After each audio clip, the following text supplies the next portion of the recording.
أفرأيت الذي كفر بآياتنا وقال لأوتين مالا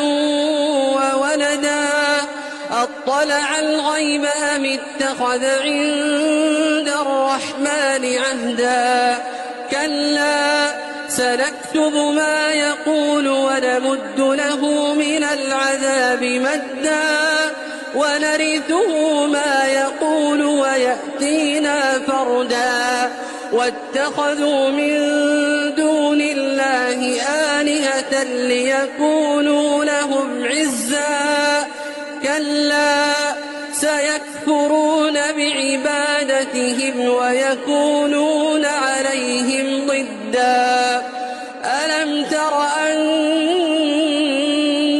أرسلنا الشياطين على الكافرين تؤزهم